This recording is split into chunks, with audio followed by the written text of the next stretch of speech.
একটানা 6 দিন নিরামিষ খাবার খাবার পর আমার ছেলে মেয়ে আজকে মাটন পেয়ে কি যে খুশি হয়েছে বলে বোঝাতে পারবো না। হ্যালো এভরিওয়ান, কেমন আছো সবাই? আজ বৃহস্পতিবার, এখন সন্ধ্যে 6:30টার মতো বাজে। ছেলেকে নিয়ে রেডি হয়েছে একটু ডক্টরের কাছে যাওয়ার জন্য। মেয়ে ঘুমোচ্ছিল। হঠাৎ করে আমি বললাম, সানা তুমি কি যাবে? সানা বললো চলো মামা তাহলে তিনজনে যাই। তো তিনজনে এখন বেরিয়েছি। আমারই আর কি বেশি কাজ করলে হাতটা মাঝে মাঝে ব্যথা করে, সেই জন্য মেডিসিনটা শেষ হয়ে গেছে বলে ভাবলাম ডক্টরের কাছে গিয়েই নিয়ে নিই।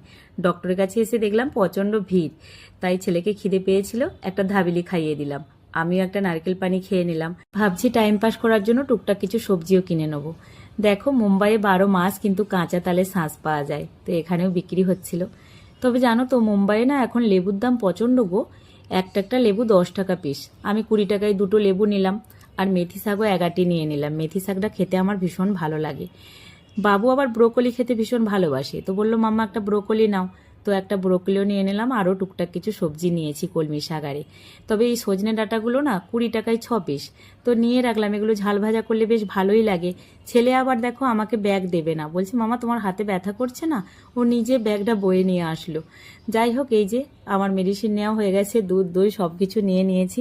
তবে জানো তো, আমার ছেলে মেয়ে ছোট থেকে কখনো খেলনার জন্য আড়ি করে না। আমরা মন থেকে যেটুকু কিনে দিই সেটাই। আজকে আমাকে বললো আমার ছেলে, মা একটা বল কিনে দেবে।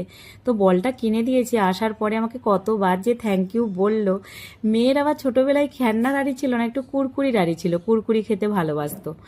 তো যাই হোক, এটা পরের দিনের ভিডিও। আর শুক্রবার, কালকে রাত্রি থেকেই ছেলে মেয়ে বলে রেখেছিল পাপা কালকে কিন্তু মাটন নিয়ে আসতে হবে। আসলে আমাদের মুম্বাইয়ে খুব একটা মাটন আমি বানাতে দিই না। কেন বলো তো? কারণ দেশে গেলে আমাদের চিকেনটা চলে না, মাটনটাই খাওয়া হয়। আর মাটনটা তো সবসময় খাওয়া শরীরের পক্ষে ভালো না। আমি খুব একটা পছন্দই করি না। আমি বানালেও 1-2 পিসই খাই, যে কারণে আমি ওদেরকেও খেতে দিতে চাই না মাটনটা খুব একটা। তাই অনেক দিন পর পর আমাদের বাড়িতে হয়ে থাকে এখানে মুম্বাইয়ে।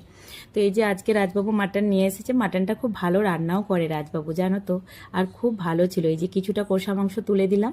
আর সারার মুখটা দেখে তোমরা বুঝতেই পারছো কি যে খুশি হয়েছে ও। আবার দেখছি এই কিছু বছর, মানে যবে থেকে একটু বড় হলো, মাটনটার প্রতিও দুর্বলতা ভীষণ ভীষণ মাটন খেতে ভালোবাসে।